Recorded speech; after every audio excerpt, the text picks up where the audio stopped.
Hoffmann. Ek dink die meeste van ons het oor die laaste paar jaar van Gielie kennis geneem. Gielie is iemand wat homself baie goed kan uitdruk en wat 'n gereelde rubriekskrywer in Media 24 se koerante is. Wat op 'n baie interessante manier kerk wees en geloof op 'n manier direk of indirek by sy skryfwerk indring. Gielie het hier in Pretoria en omgewing groot geword, Centurion eintlik, tiks geswat, onderwyser gewees by Hoërskool Waterkloof. Dis een van daai mense, ek het soos Neil Jackson oor, wat mense weet, hulle het van onderwys af na 'n ander rigting gegaan, maar mense hulle onderwysers bly, want mense sien wat hulle vir ons jong mense sou kon beteken. Gielie is die laaste paar jare 'n vryskut konsultant, wat baie fokus op veranderingsbestuur. Ek het vir Gielie deur sy skryfwerk leer ken, en beïndruk geraak daar, so 'n jaar gelede het ek hom toe nou vir die eerste keer self ontmoet, en onmiddellik net 'n aanklank gevind met hom, en dis my voorreg om hom, dat ons vanoggend hier so as 'n spreker kan hê. Die ding wat my tref van Gielie is, hy is 'n kritiese denker. Hy is iemand wat in terme van die veranderinge dink wat in die samelewing nodig is, maar op 'n krities loyale manier ook deel van die kerk is. 'n Deel van 'n geslag jong mense wat sê, ons is krities oor 'n groot klomp goed, en ons weet 'n groot klomp goed moet anders word, maar ons doen dit vanuit 'n posisie van loyaliteit. Gielie, daarom is ons ook lekker om te sê, jy is vanoggend hier by ons. So gister vir Christie gesê, challenge ons weet dit kom van 'n goeie plek af.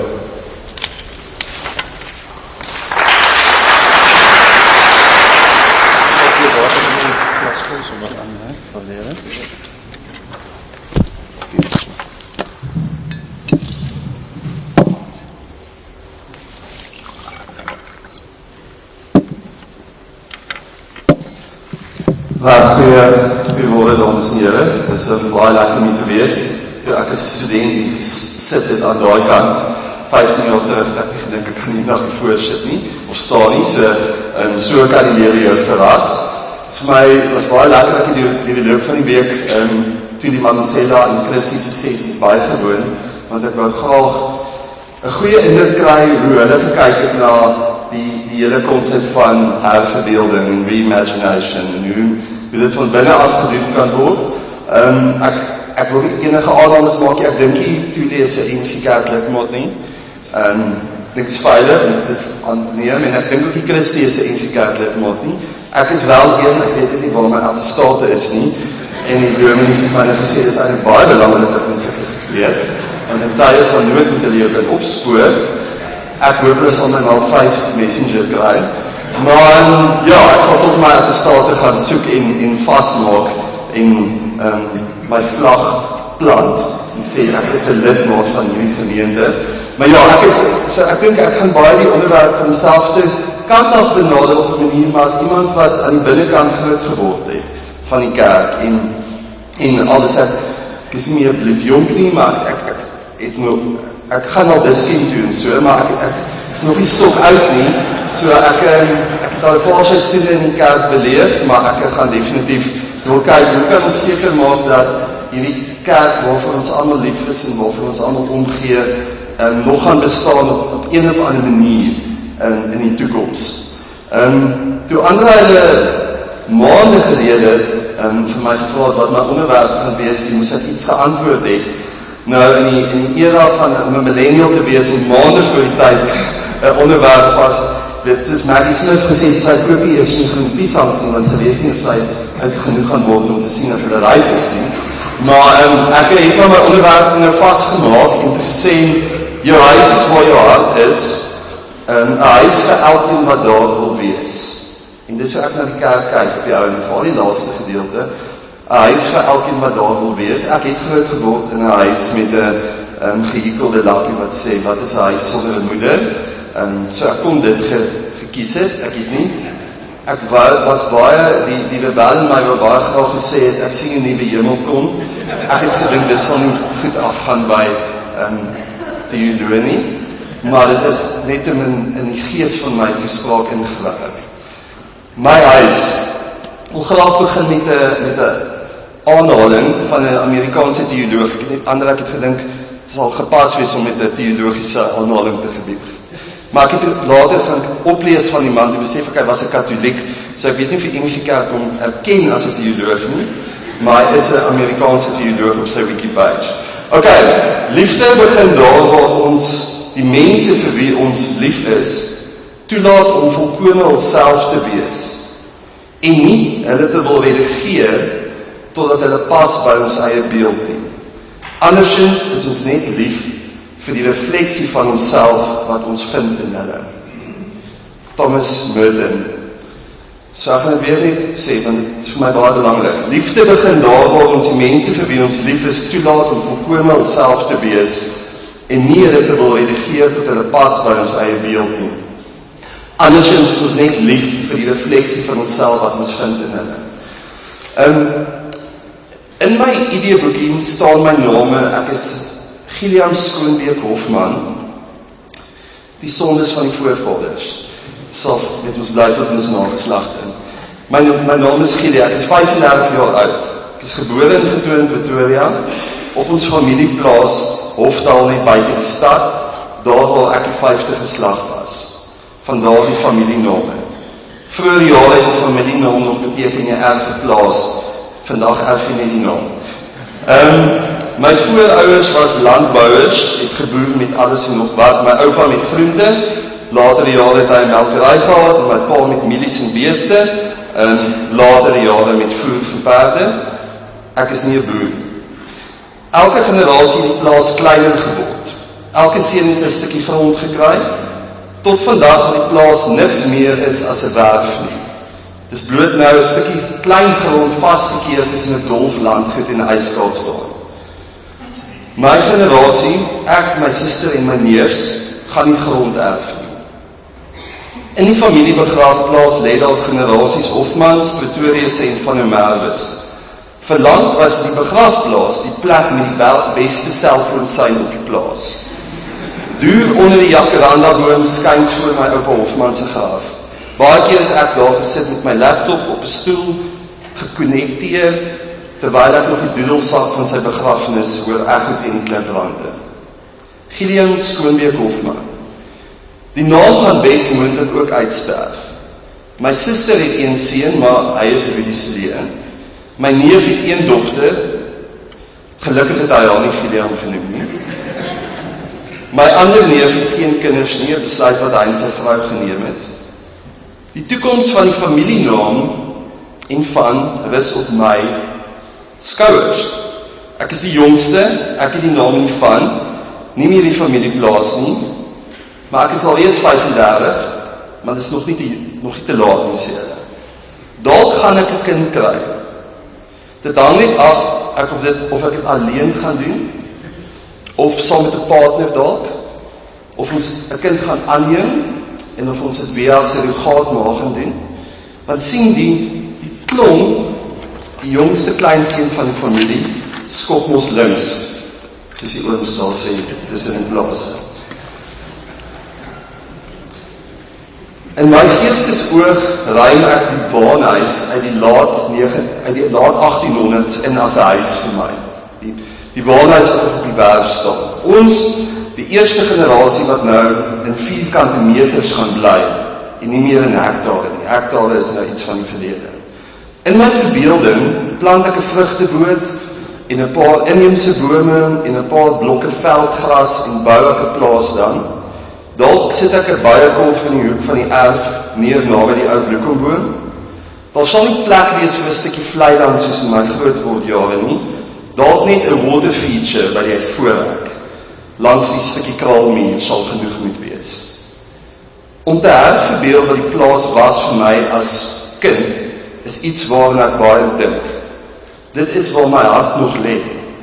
En jou huis is waar jou hart is, al rus my kop nou snags in Sunny se hart.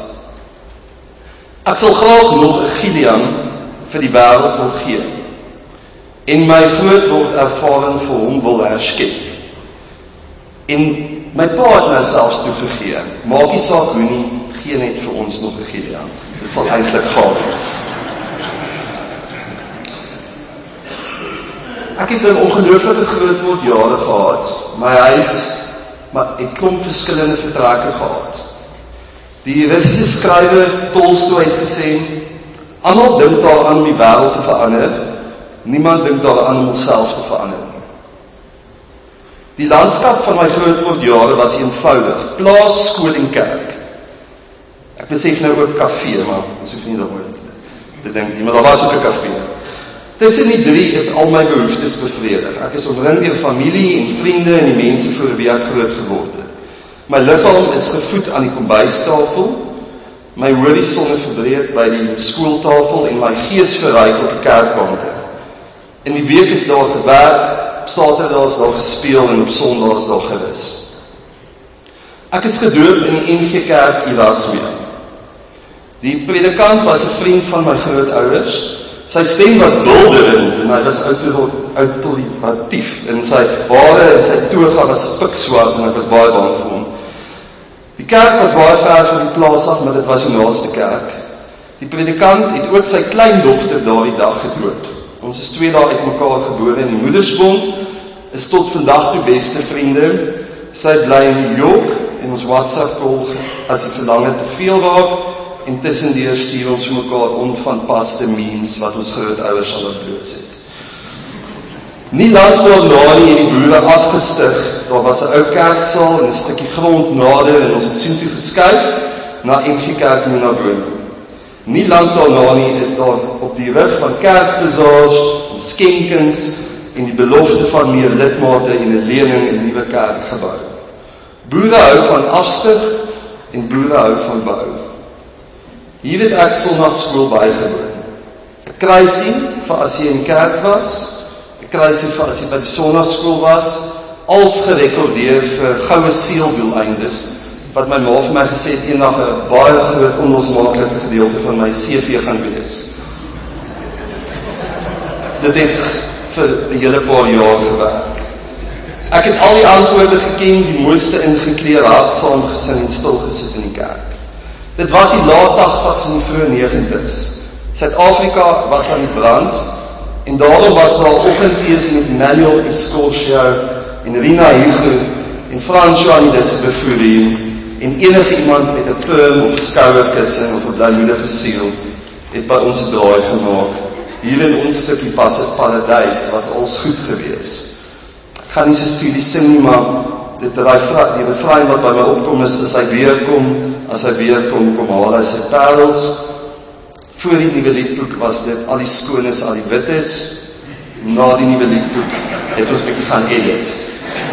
Ek besef, is nie heeltemal so reg om die wittes as die gesogtes voor te hou. Vandag laat tannies hulle kleinkinders wat Engels gee in Thailand vir hulle swart parels bring van daar af. Dis eintlik nou gesog. In hierdie tyd gaan ek laerskool toe, na 'n plaaslaerskool, 150 kinders in die hele skool. En omdat daar nie baie maniere by die skool is nie, en omdat daar 'n jong predikant by die nuwe kerk is, kry ek my heel eerste blouwilletjie rugby les by hom. Hy leer ons van vasmaak en koppe indruk en al die voorspelers moet saam onder een kombers wees en hartstoot manne. Sy naam Dominee die Ryk Ungere. Demokrasie bring groot verandering. Vir 'n bazaar of 2 was al baie boelie beef resepte. Teen 1995 was die skrif aan die muur. Ons moes afstig en bou was 'n verkeerde besluit. Lidmate moes 'n nuwe heenkome soek. Meeste gaan toe na NG Kerk Raslou toe in die dorp. Ons, die moeilike mense en 'n paar ander was gekant teen die bou en gaan toe na NG Kerk Wierapad Suid. En hier moet ek toe vir Dominikasie Kaapstad. Ek is toe 12 en kleer toe nog heel mooi in, maar al die meer bietjie buite die lyne. Ek sing toe nie meer heel kliphard saam nie, want my stem was besig om te breek. En ek ken ook nie meer heeltemal al die antwoorde nie. Ek het toe die kinderbybel te lank klas in my oog gehad. Maar ek kry nog al my kruisies in my siels. Ek gaan nog op kampe en geniet vir al die tee en die verversings na kerk en die blye beersens van geliefdes. Teen graad 11 lê ek belydenis van geloof af by Dominikasie. Die enkele mees invloedryke jaar in my lewe as dit kom by geloof en liefde en 'n verhouding met die Here en 'n verstaan van wat kerk is. Ja, die onderbaadjies was baie kleurvol, die kraaks was deurgetrap, die stories was ingrypend, daar was baie kruise om die nekke, baie kersse aangesteek, maar die insigte was verhelderend. En het ewe skielik weer vir my sin gemaak om op 'n Sondagmiddag op te staan en kerk toe te gaan. Dit was die einde van 'n ongelooflike era in my lewe, voor ek die huis verlaat het. Aartsbiskop Desmond Tutu het gesê, as jy neutraal is in tye van ongeregtigheid, het jy die kant gekies van die onderdrukker. My eerste jaar op universiteit is 'n groot verandering in my lewe. Tot op daardie stadium het al soonlus verloop. A-spanne en redakteur en onderskeidings en hoofseun, maar ek kies die verkeerde kursus by die verkeerde universiteit en bly in die verkeerde koshuis en binne 6 maande tuimel my hele wêreld in mekaar en is ek sielsongelukkig. Ek doen toe wat ek dink reg is en ek gaan soek hulp by die kerk.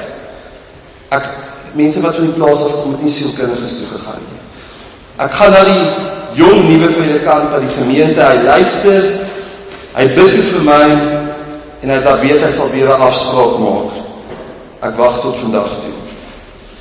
Ek koop toe vir my Rick Warren's Purpose Driven Life, maar ek het nog nie verder gevorder as dag 6 nie, blykbaar moet ek dit klaarmaak. Ek doen toe die alpha kursus by die kerk en voel vervreem en geïsoleer van al die blymoediges om my. My verhoudingsstatus met die kerk verander binne 'n jaar na iets skamplikheid. Die jaar later, 2004, is dit toe algemene synode. Teen daardie tyd gee ek nie meer om vir krisis en seels nie, maar ek loop deur my kassie nog raak by die gebakafdeling van die Spar. Nie lank daarna nie staan hy op en vertel vir almal by die algemene synode dat sy tweede seun Stefan gay is. Al die Karsten seuns was saam met my op skool. Hy deel hulle worsteling en uiteindelik 'n besluit. Hy is ons seun, ons is lief vir hom, hy het 'n plek in ons huis. Die eerste Sondag na die algemene synode preek hy. Dit is baie spesiaal, sy seuns het vir my die handgeskrewe teks van daardie preek vir my ge-WhatsApp, wat hy in sy laai gekry het na sy dood. Ek maak seker ek is daar, ek sit langs my ouers en ek wens ek kan vir hulle sê wat ek weet, maar ek sien wat skryf die mense in die koerante, ek sien hoe kwaad is ander predikante, ek hoor hoe mol van die boere onderlangs korrelateer en ek weet ek gaan moet stil bly. Almal is nie in hulle harte waar dominikasie is nie. En so begin my 10 jaar weg van die kerk. Uit op die straat, die buiteveld, die wildernis, geen aksie vir enkel lopendes of 'n koffiekroeg op 'n Vrydag aand of 2 gitare en 'n drummer het my genoeg opgewonde maak om weer op die kerkterrein te kom. Al wanneer ek daar kom is vir begrafnisse, dope en troues. Dit is mal oor 'n ritueel. En hy aanvanklik vir Kersdienste 1 keer per jaar. Totdat die een predikant net voor die tyd is vir kollekte, preek oor gawes en die mens moet gee. En ek vir my ma sê, vereers gaan ek nie saam Kersdienst doen nie. Ek sal tuis bly en die skaalbuik ophou nie ooit. Dit was nie maklik nie vir my nie, ook nie vir my ouers nie. My ma het 'n paar keer vir my gevra, maar is jy dan nog 'n Christen? As jy nie kerk toe gaan. Want in haar kop is daar nie 'n onderskeid tussen kerk en geloof nie. Sy was bang my ewige lewe is op die spel. Wat 'n absolute hel vir ouers om te moet deurgaan.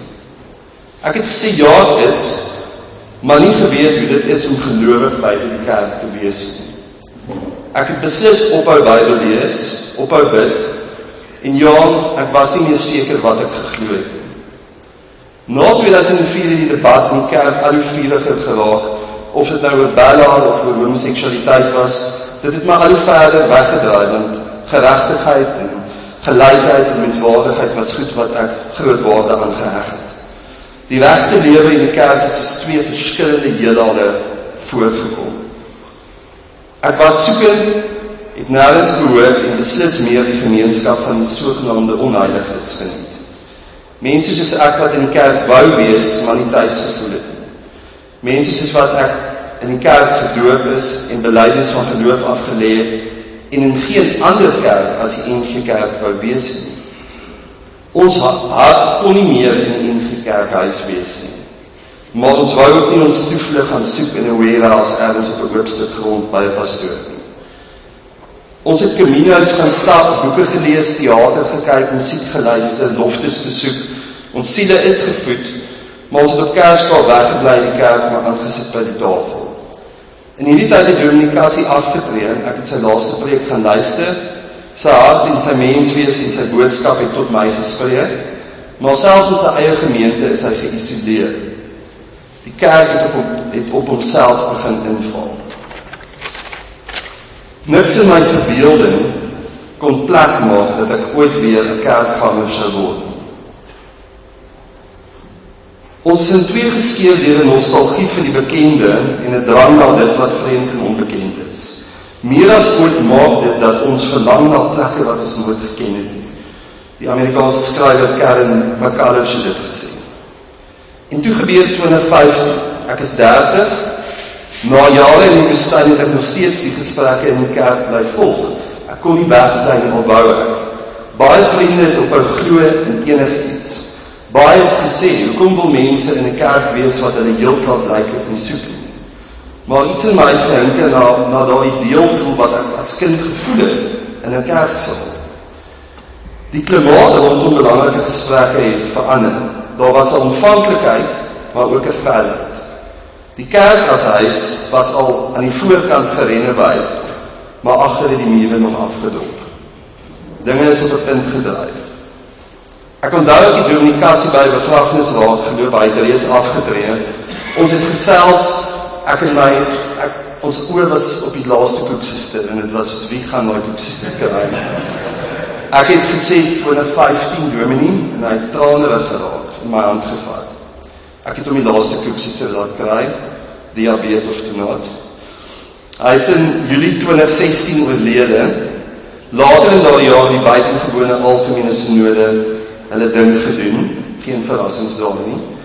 Ek is baie dankbaar dat Dominee Cassie dit nooit beleef het nie. 2016 se Desember woon ek 'n begrafnis van 'n familielid by. Dit is by 'n gemeente in die stad, ek is vroeg en ek lees al die vroege kennisgewing bord. Niks verklap meer van wie ons is as mense, as die kennisgewing bord by die kerk. My oog val 'n groot plakkaat. Ek sien die plakkaat op 'n paar plekke in en om die kerk, by ingange en uitgange en dit lees. Ons het ons ook distansieer van die besluite van die pas afgelope buitengewone synode en die mooi besluite van 2015 bevestig. Dit beteken ons aanvaar gay persone en hul verbintenisse onvoorwaardelik. Leraars sou ook sulke verbintenisse kon bevestig. Ons is landwyd besig om 'n databasis van sulke gemeentes op te stel, sodat gay mense kan weet waar hulle veilig is. Dink 'n bietjie daaraan, 'n databasis op te stel, dat gay mense kan weet waar hulle veilig sal wees. Ek was nog nie terug in die huis nie, maar ek was besig om geselsies in die parkeerarea te begin maak. Ek het in my geestesoog begin sien hoe ek weer deel kan wees van 'n huis met baie vertrekke. In hierdie tyd het my pad begin kruis met predikante wat deelgeneem het aan die gesprekke, dit het my hoop gegee. Dit sou seker makliker gewees het om weg te stap vir my. Maar niemand jaag jou uit jou eie huis uit weg nie. Of so het ek gedink. In die beeld van 12 April staan daar, 2018, dit staan gay lidmate vrou by enige Christelike kerk wat die Bybel soos hulle interpreteer, aan te sluit of selfs hul eie kerk te begin. Ek erken dit moet vir hulle moeilik wees, maar hulle moet ook besef die NG Kerk het 'n belang om die woord gehoorsaam te wees soos sy dit verstaan. En nou, 'n paar miljoen rand later, 'n paar groot stappe terug, dink ek is meer as ooit die tyd om saam te verdeel, saam te onthou en om saam te droom. Donkerte kan nie donkerte verdryf nie, net lig kan dit doen. Haat kan nie haat verdryf nie, net liefde kan dit doen. Martin Luther King Jr., Amerikaanse pastoor en aktivis. Hoe skep ons 'n huis vir elkeen wat daar wil wees? Stig ons af, bou ons aan, breek ons uit, stoot ons plat en begin van voor af. Ek glo die toekoms is reeds hier. Dit is net onevenredig versprei. Die kerk waar ons wonder bestaan reeds, ergens in die kleine. Voor van jaar ry ek na 'n gemeente, die buurgemeente van waar belydenis van geloof afgelê. Ek stop, die oggenddiens het pas uitgekom, oral staan mense en maak geselsies.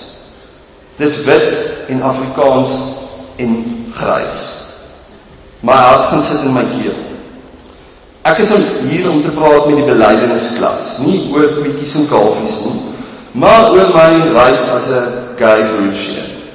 Ja, die penny het gedrop by sommiges. Hou op praat van hulle en praat met hulle. My vrese was onnodig. Hier in die hart van voorstedelike Centurion sit ek en 'n paar tieners en gesels. Later oor baie dinge, maar ook oor my seksualiteit.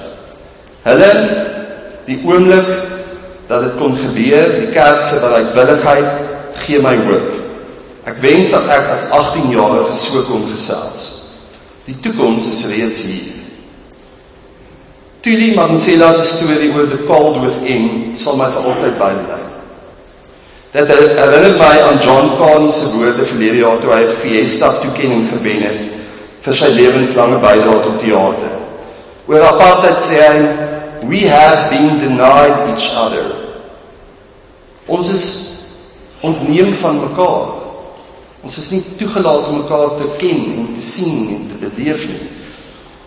En die kerk het 'n voorste rol daarin gespeel. Ja, oor verskille en andersheid is ons ontneem van die kans om mekaar raak te sien en te leer ken en te besef die eendersheid oorheers daardie verskille. Hier was gister 'n vrou hier so, Jolande, kan nie al van onthou nie. Sy vraag was ongelooflik vir my gewees. Ek sien haar nie vandag hier nie. Sy het gevra, wat is die sosiaal-sielkundige rol van godsdiens? Ek kan nie anders as om te wonder, toe die kerk nie meer na buite toe kon ontmens nie, was dit toe wat hy begin het om na binne toe te ontmens? Om enige vorm van andersheid te beklemtoon? Om kwesbaarheid en minderhede te vervreem?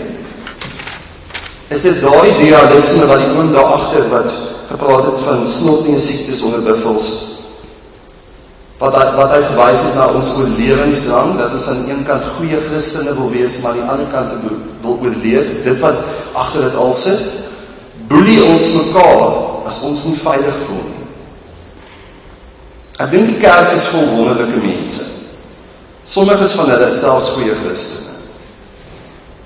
Die hele gesprek oor gay lidmate en predikante moet gesien word, volgens my, as 'n kans vir ons, en ek sluit my nou in, ek is nou hier, in die kerk, and I'm not going anywhere, om die diskurs te verbreed, na alle minderhede toe, na alle vorme van andersheid, na almal wat in die huis wil wees, maar nie thuis voel.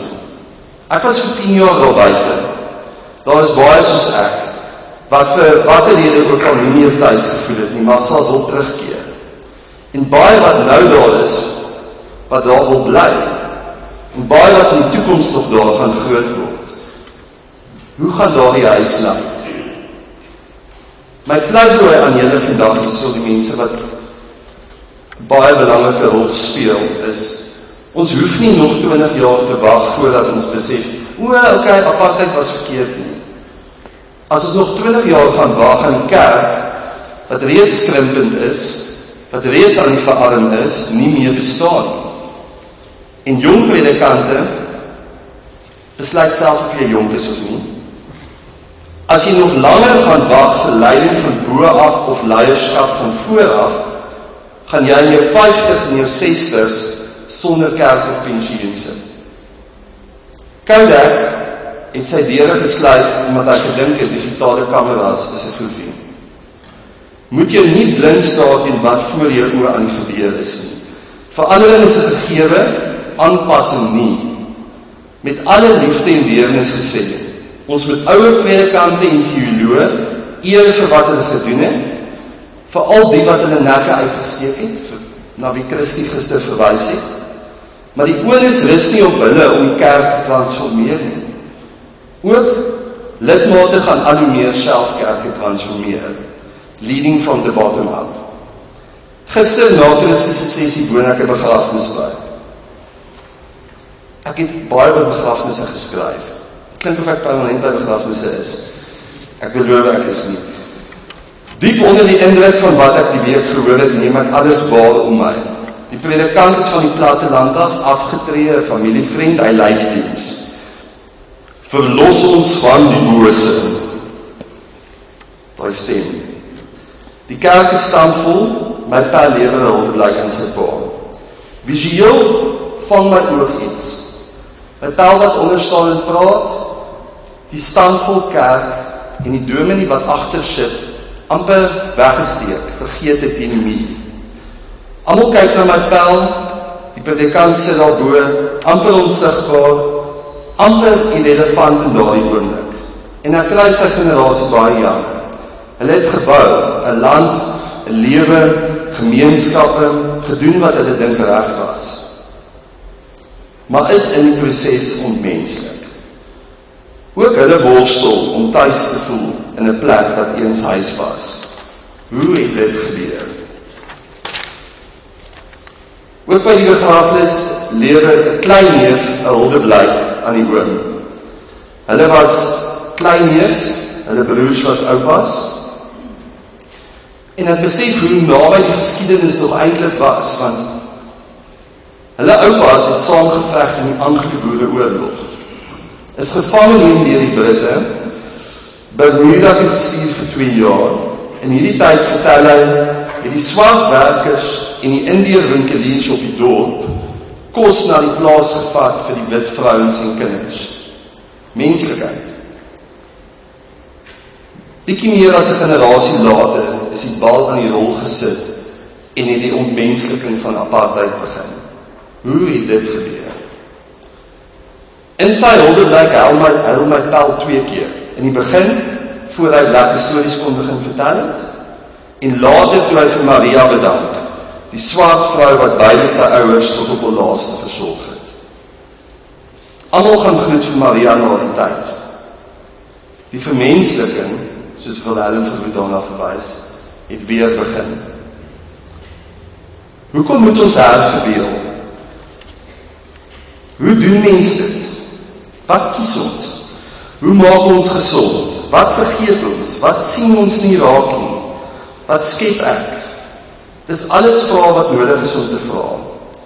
Maar na alles, sonder enige maklike antwoorde, keer ek terug na toeliese stappe toe. Wat doen ek? Wat wil ek doen? En wie gaan my help? Ek maak klaar. Wees die openbare beskermheer voor jy die posisie beklee. Wees 'n leier in die kerk voor jy toestemming gegee word deur die owergesag om iets te mag sê. Onskuldig te voel is 'n nuttelose emosie. Vat liewer verantwoordelikheid. Bewerkstellig opnuut 'n gemeenskaplikheid. Herstel die onmeetbare verliese van die menslike gees. Kies deernis en versorging bo vrees en agterdog. Ons het dit al voorheen reg gekry en kan dit weer regkry. Breek die siklusse, neem inisiatief en wees dapper. Verlede jaar woon ek op 'n Sondagmiddag Adam Heinz se bekendstelling by van die fliek oor sy oupa se lewe, Johan Heinz, Exorcist of Apartheid. Daar is 'n heerlike gesprek na die tyd. Na dit eet ek en 'n paar vriende by 'n ander pel se huis in Pretoria. Ek kan met alle sekerheid sê, ons het nog nooit oor geloof gepraat, daardie groep vriende nie. Maar in die gees van die oomblik en hoe ongelooflik die fliek was en die gesprek na die tyd, Gielie Hoffmann was daar en Piet Meyering en Wilhelm Jordaan van Unisa se sielkinderdepartement, Kabous Meyering in die gesprek gelei. Besluit ons 'n bietjie toe wel geloof te gesels. Wat glo julle? Vra die een. Ek sê, ek het my beste probeer om nie te glo nie, maar ek kon dit nie regkry nie. 'n Ander vriendin sê, ek het my beste probeer om wel te glo en ek kon dit nie regkry nie. Ons gaan draai by bid. Die een vrou, 70, 'n voormalige diplomaat, sê ek bid, ek glo in die ewige lewe, ek glo in karma, ek glo in reïnkarnasie, ek glo dat ek my honde eendag in die hemel gaan sien. Sy glo. 'n ander vriendin, ook 70, lag sinies. Sy sê, maar sê, ek skrik as ek ewe skielik uit die bloute met die Here begin praat. Waar kom dit vandaan? Maar sy maak nie haar oor toe nie, en sy sê ook nie amen nie, maar sy glo hy weet sy wat praat. Die gasheer, 'n man, glo die ewige lewe is nou, hier. Hy is al 40 jaar, hy sal vir 40 jaar op sy kerkraad. En hy glo, dit wat ons nou kies, hoe ons nou lewe, dit wat ons nou maak, hoe ons lewens nou lyk, is die lewe wat ons skep vir onsself, wat ons ewige lewe gaan wees. Ek en die jonger vriendin lag lekker vir die oues van daar en hul verbeeldings. Hulle lag lekker vir ons herverbeeldings. Ons sit toe op die stoep en drink wyn. En ons waai met 'n helse pyn in die hand. En toe drink ons op die een wat sy drome beleef. Baie dankie.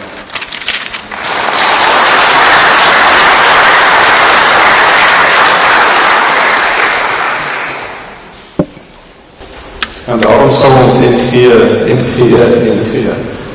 Dankie, Gielie. Jy challenge ons. Jy doen dit van 'n goeie plek af, dankie. Vriende, 'n geleentheid, 'n gesprek, 'n reaksie, vrae, opmerkings. Ek het daardie oggend ook die koerant oopgemaak en ek het ook daai berig gelees. En ek was geskok.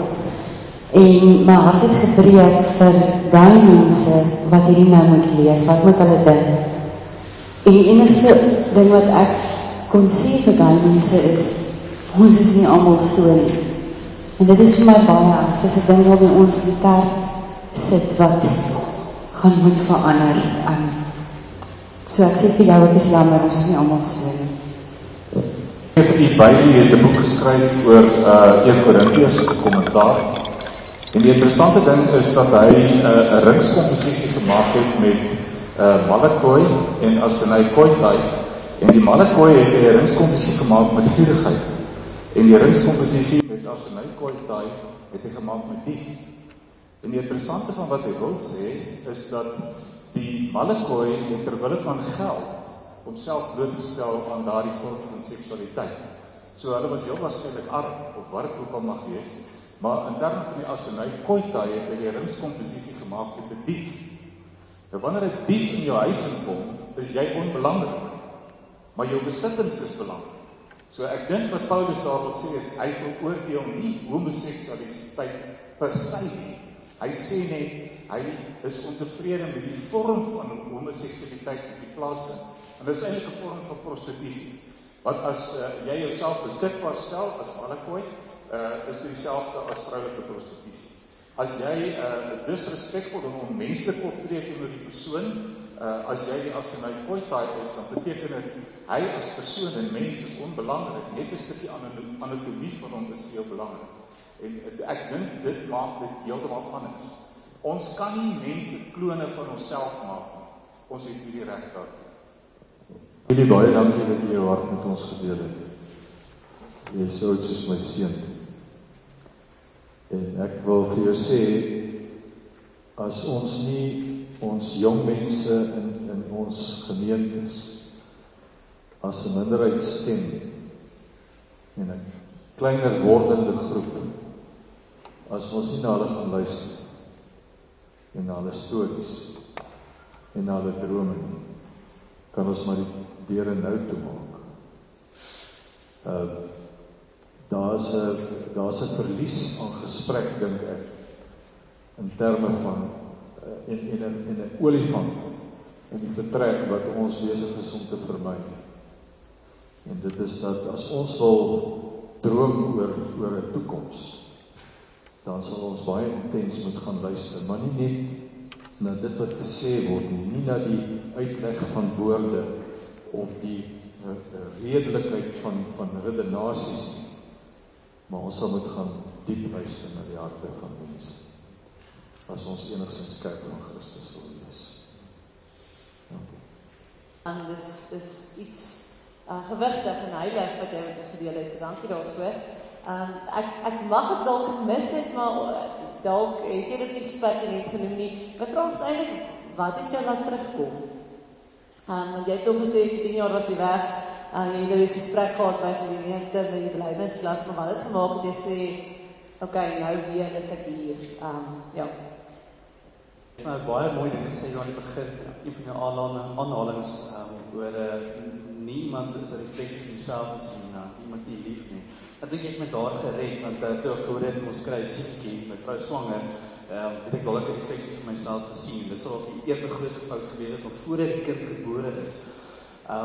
Ek wil graag nie vir jou sê nie, ek wil graag met jou luister, jy vertel stories so goed. Ek wil graag, ek het so baie stories al gehoor by die gemeente, waar ons ook 'n bediening het vir mense wat familie het, wat homoseksueel is, en hoe hulle daar mee werk, en hoe, as my pastorale ding. Ek wil graag by jou hoor, is die storie van jou pa en ma het teen geweet, en hoe dit vir jou was om met dit te kon deel, of wat hulle dit embrace van die lewe het, en al lang al voordat jy dit al besef, ek weet nie, ek sal graag nie die storie wil hoor, dit sal my nog wel baie besonders wees. Lise, baie dankie, ek hoor jou en ek sien jou en ek waardeer dit en ek weet dis die waarheid, en dis hoekom ek enigstens terug is.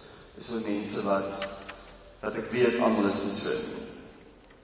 Die tweede persoon, Dion, is 'n deelneem.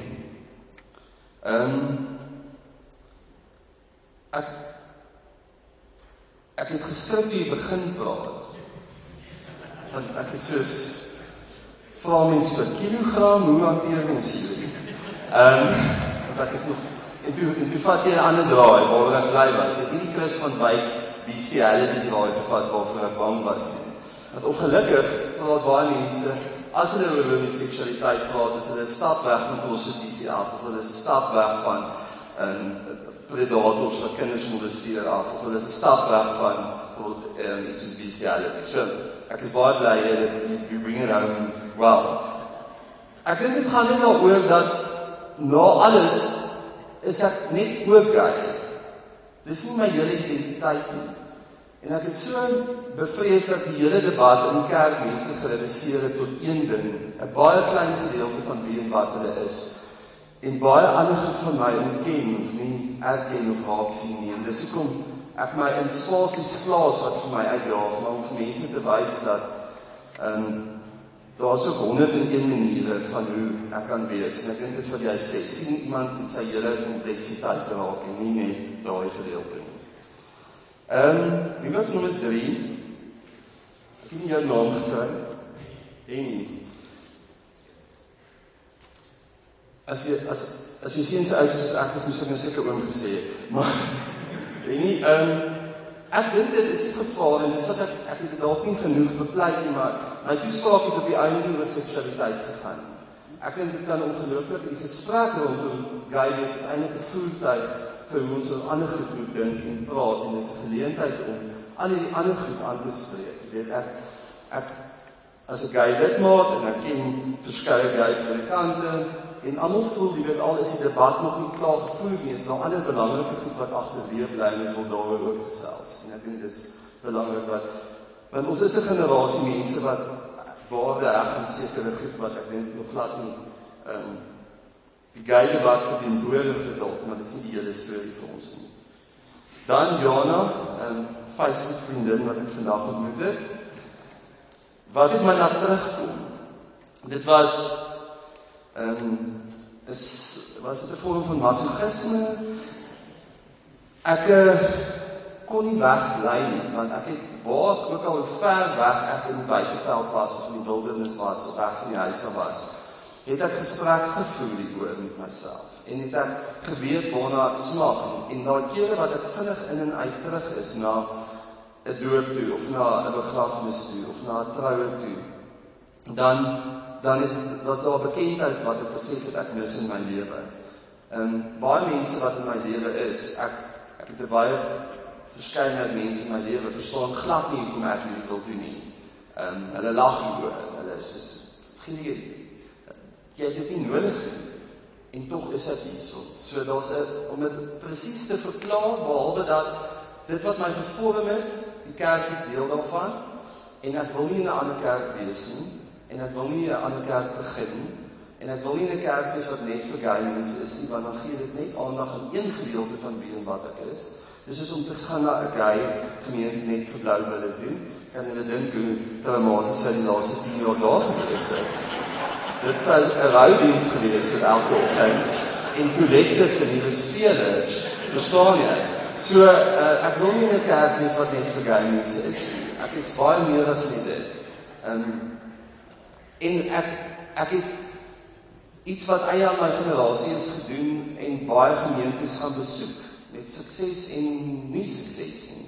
En is baie huiwerig om my attestate te gaan neerlê by een gemeente, maar ek het 'n plek gekry waar ek voel daar's 'n holte vir my voet op hierdie stadium.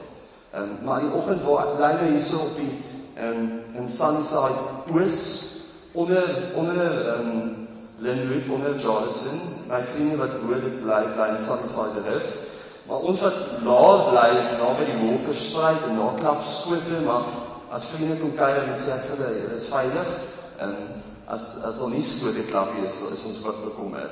Maar in daai oomblik, as ek in die oggend wakker word, hoor ek Ooskerk se klokke en die moskee naby die waar die skilpad sal is daar moskee, dit is 'n oggendgebed, wat 5 uur gebeur, en ek hoor al twee. En ek gaan nog links op hierdie stadium. Kyk, Dani was my matriek toe ek in graad 9 was, so ek was bang vir Dani, tot ek langer was as hy. Dani, dankie dat jy besef jou seun is nie, hoef nie 'n refleksie van jou te wees nie. Hoe het ek uitgekom? Toe ek wel uitgekom het, ek is baie gekant teen die hele ding dat gay mense moet uitkom. Want geen van my vriende het nog ooit na my toe gekom en gesê, Gielie, ons moet gaan koffie drink. Dat is iets wat ek vir jou wil sê, ek is stryd. So, hoekom moet ek vir hulle sê ek is gay? Kyk, want as hulle dit vandag vir my sê, dan sê ek is baie jammer. Maar dan moet ook stryd mense wees, wat seker maak ek kan baie kliënte. Ek het wel op 'n stadium met my ouers gaan gesels, want ek het verlief geraak. En ek het gedink, op daai stadium was die onderhandeling wat ek met myself in my lewe gehad het, ek is gay, is nie 'n prostituut nie, maar ek gaan single for life wees. Ek weet nie hoe dit gaan wees, iemand soos ek, wat middle of the road is, wat vir die blou wille skree. Ek het nie 'n voorbeeld gehad van hoe lyk 'n gay persoon in 'n gelukkige verhouding wat hier huwelik word op daai stadium. En toe raak ek verlief. En toe sê ek soos, maar ek kan nie uit die bloute uit by my ouers opdaag en sê, ek is gay, en hier is iemand verlief is nie. Ek moet net vir hulle so blaaskansie gee tussen die twee. En toe het ek met my ouers gaan gesels, en dis die grootste gesprek vir enige gay persoon wat hy vrees op die ouende. En my pa se broer, as 'n man van sy tyd, en toe ek vir hom sê, toe het hy begin huil, en toe het hy vir my gesê, maar Dominee Cassie het ons vir ons gewys hoe ons dit moet hanteer. En dit was die gesprek van sy kant af. En daar was nog nooit vir iets daaroor gewees nie. My ma, interessant genoeg, het dit moeiliker gevat. En as jy met baie ander gay mense selfs is dit is die geval. Ma's het 'n moeilike proses om te aanvaar dat die persoon wat uit hulle uitkom, te wonder het ek 'n rol gespeel en het ek iets verkeerd gedoen. So dit was vir haar langer en ons het 'n langer tipe gesprek daaroor, so was nie gekant daaroor. Die interessante ding was, nou is ek sweer. En die interessante ding was albei my ouers het in daai gesprek gesê, ons het eintlik van jongs af geweet. En baie ouers sê dit na die tyd. En daar waar ek vandag met ouers praat, sê ek vir hulle, as jou kind 11, 12, 13 is en jy koop nie vir hulle die Greta Witboekie nie, en jy praat met hulle oor seksualiteit en oor hulle lywe en oor verhoudings en oor mense van, sê vir hulle, een van die bevrydendste goed wat jy vir hulle kan sê is, ek weet nie of jy stryd is nie, ek weet nie of jy gay is nie, maar ek gaan okay wees met albei. As ek daai woorde as 'n 12, 13-jarige gehoor het, het ek baie vroeër uitgekom. Maar ouers hoef nie vir my te gesê, ons dink jy is gay nie. Dis my pad, dis my voorreg om dit te ontdek, om te besef ek die jackpot gestraal later. Maar as hulle my daai vryheid gegee het op 'n jonger ouderdom, veral as hulle help nie om op 'n later ouderdom vir my te sê ons het van jongs af geweet nie. Laas jy dit iets gesê, want ek het gedog dis 'n ding wat ek my hele lewe lang gaan bevestig vir julle en toe weet julle al die pad. Maar ja, dis 'n wonderlike reis. Partykeer daag mens jou ouers maar 'n bietjie uit, doelbewus. En partykeer, maar ek het ongelooflike liefde vir hulle gekry deur hoe hulle dit hanteer het, en deernis en 99% van kinders se ervaring is myne. Daar waar ouers wel nie dit goed hanteer nie, het ek baie karakterens, jong mense baie jammer. Maar ja, beantwoord dit die vraag. Kan. Jy het in 'n sin daarna gehint in jou voorlichting, Gielie. Jy het 'n baie spesifieke eie verhaal vertel, 'n eie perspektief, eie invalshoek, maar jy het ook op 'n manier gesê, dit gee toegang tot 'n groter universele gesprek. Dit gaan nie net oor een aspek, dit gaan oor verskillende vorme van outsiderskap, marginalisering. Hoe help stories soos jou storie die kerk om sy weg te vind in 'n meer inklusiewe gemeenskap? Weier as net oor die spesifieke saak wat jy nou op die tafel gesit het. Want wat die kerk moet wees is tog 'n universele gemeenskap en dis die een ding waarmee ons in hierdie land you always struggle en waarmee ons in die wêreld struggle. En in 'n sin is dit vir my belangrik om te sê dat die omarming van mense wat gemarginaliseer is of was, die omarming daarvan stel die staat, kerk waarskynlik in staat om te sê, maar hier is 'n bydrae wat ons verryk in 'n soeke na universaliteit. Ek weet nie, sukkel die woorde te vind. Maar daar's ander vrae, Albert. Met jou kontaklap op Facebook, boer op Facebook. En ek wil jou 'n bietjie vasmaak aan jou tema. 'n Kerk vir almal wat daar wil wees. Nou, ek is nou vreeslik nuuskierig om te weet, waar gaan jy dan nou wel jou assistante neersit, soos hulle nou sê, waar wel? Want 'n regter moes vir die kerk sê, dit kos die kerk 'n paar miljoen rand. Kyk na die grondwet. Ek het hier gehoor dat een van die sprekers sê aan apartheid en die nuwe fase waarin ons is, pas etiese norme toe. En ook oor gay het ek 'n week of al terug gelees en gehoor deur 'n teoloog van Europa wat oor gay wees sê vir die kerk, pas etiese norme toe. En dit is nou vir my so hartseer dat mense vir die kerk moet begin sê, kyk na die etiese invulsel. En ek dink die kerk waar jy dan wil wees is 'n kerk waar die Bybel dit ook sê. En maar ja, goed. Gielie, ek wil graag by jou hoor, as jy nou dink oor die algemene sinode wat kom, hoe voel jou hart? Ek wil hoor, wat verwag jy, wat dink jy gaan daar gebeur? En dan wil ek hoor, hoe belangrik is dit vir jou by die algemene sinode van besluit? Ideaal, Willem.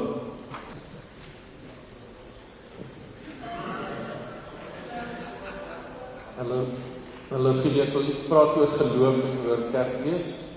Het aan die einde gesê, jy het daar probeer om nie te glo nie, ek kon dit nie reg kry nie. En ek is bly, ek vra my vraagie voor my studieleier. Want in die Vertroue Getuies werkboekie is daar so 'n prentjie van 'n kloof. En aan die een kant is geloof en aan die ander kant is ongeloof. En sê, hoekom glo jy? Om te verantwoord dat jy redes is hoekom jy glo.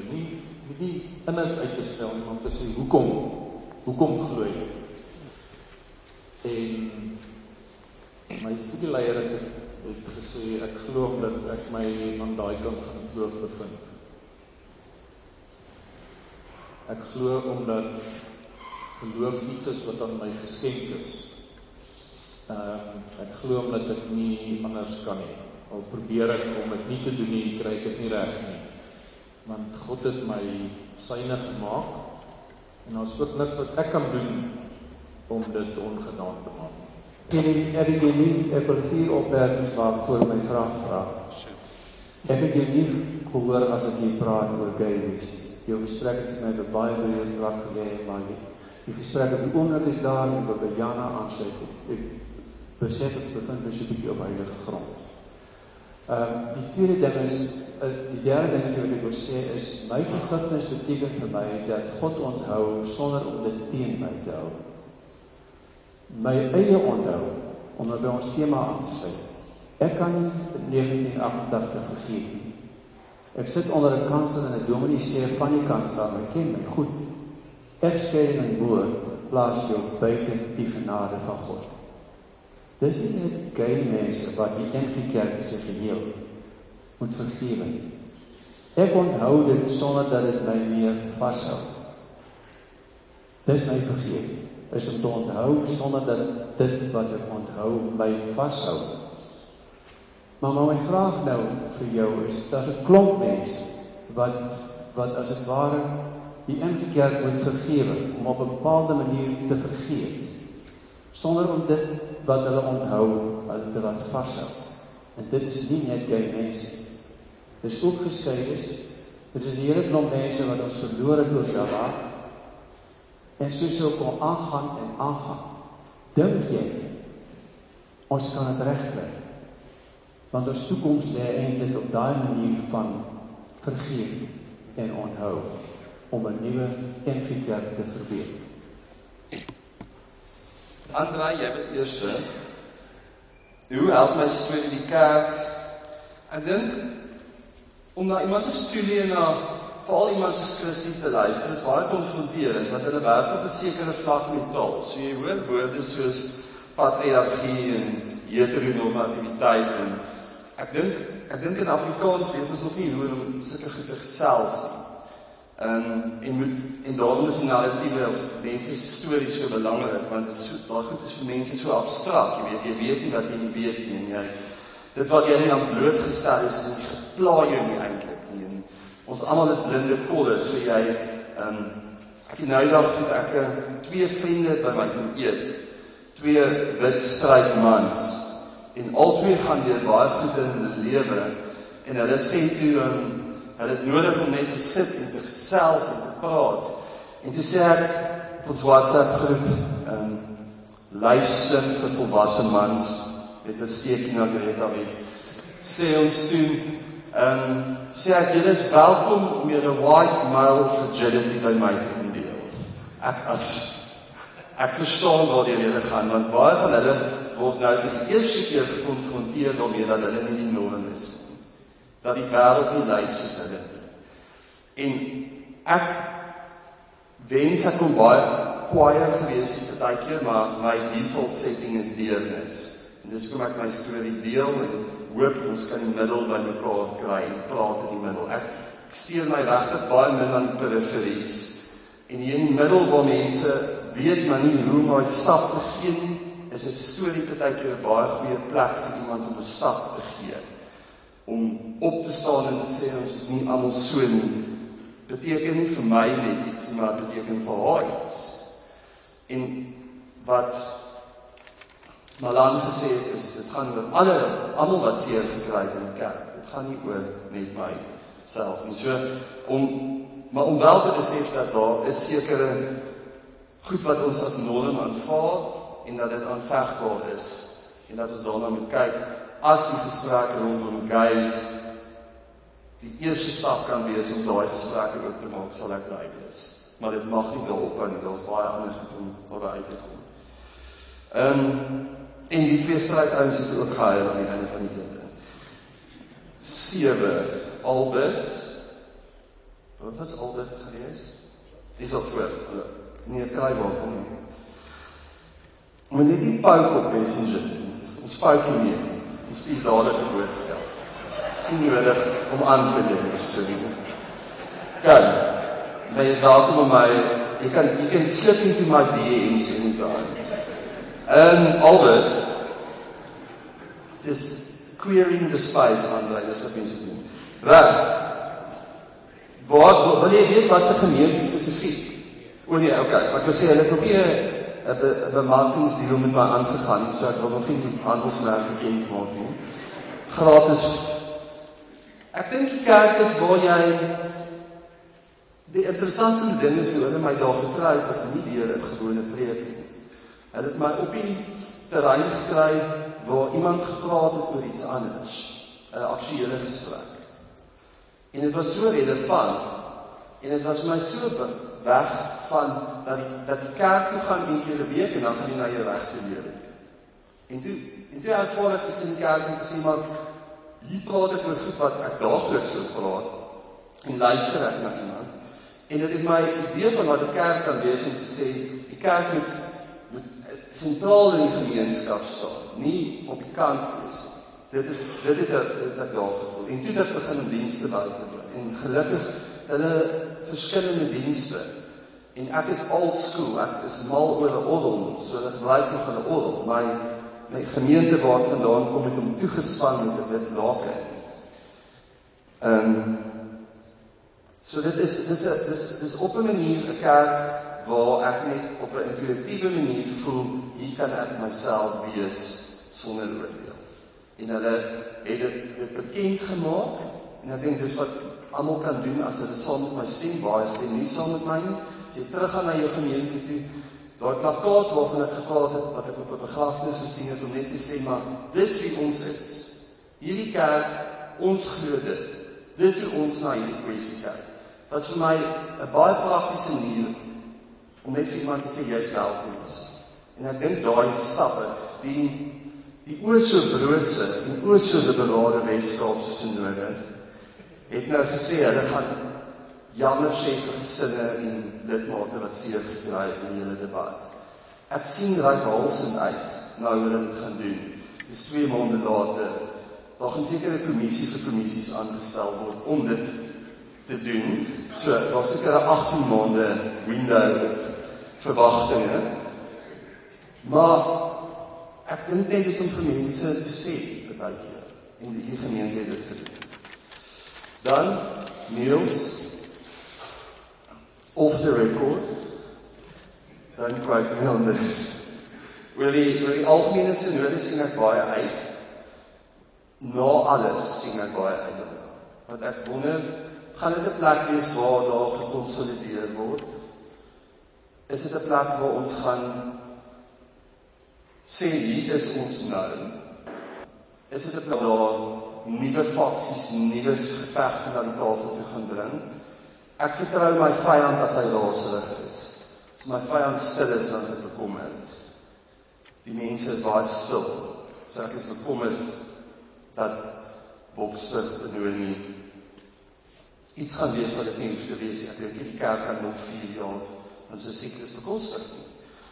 My verwagting is dat dit 'n plek is waar mense sê, kom ons begin weer gesels en praat met mekaar en vind praktiese maniere om terug te kom na eienaarskap toe, om te sê wat moet ek gaan doen daar buite. En om die gesprek te verbreed, om nie blind te staan net in een ding nie, wat moet gebeur. En ja, ek het 'n baie bepaalde sien oor leierskap in die kerk. Ek dink dit is tyd vir 'n nuwe moderator byvoorbeeld. Ek dink net in enige omgewing waar 'n kapteinspan sleg verloor, of waar 'n besigheid geld verloor, of waar 'n vereniging lede verloor, where does the buck stop? Ek dink dit sal fataal wees as die moderator daar verkies word. En daar verwys ek na Desmond Tutu se aanhaling. As jy ons tye van ongeregtigheid neutraal staan, kies ons die kant van die onderdrukker. En ek dink dit het ongelukkig gebeur die laaste 2 jaar. Kyk, dit is stilte. Nommer 9, Willem. Wat is Willem? Wit Willem. Is daar 'n swart bos of dan waarvan ek nie weet nie? Okay, Willem. Is Malan jou studieleier? Of is jy studieleier, Malan? Okay. So ek antwoord vir my land deur jou, dis wat ek gaan probeer doen. Hoekom glo ek? Ek stem baie saam met daai verduideliking van glo.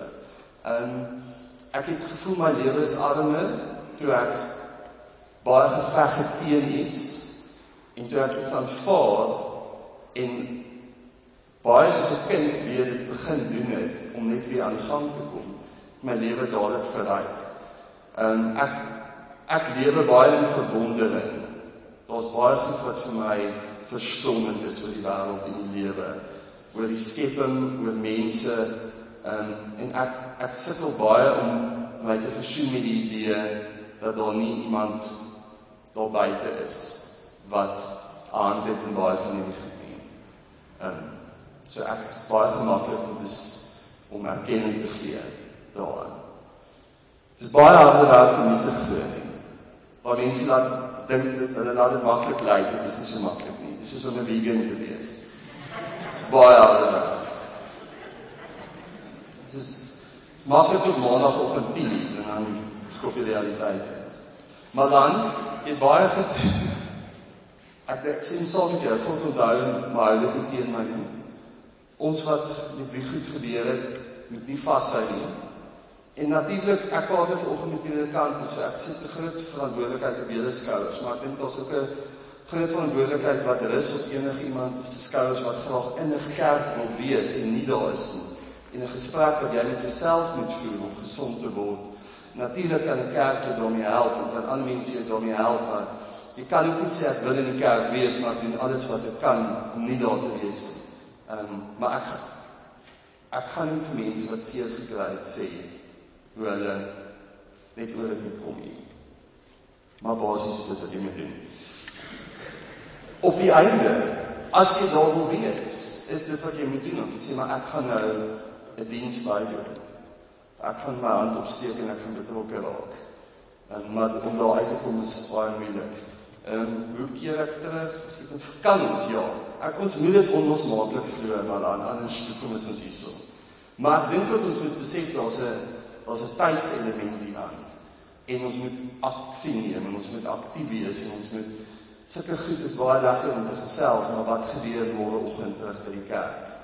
Jy werk jou preek uit vir Sondag daar, maar hierdie goed moet verwerk word met stappe en planne en mense wat iets gaan doen.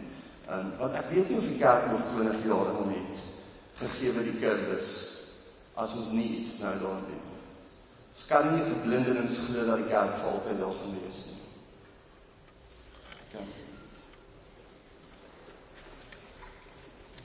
Ons is klaar, nee. Ja. Ronde 3. Baie dankie dat julle bereid is om te luister.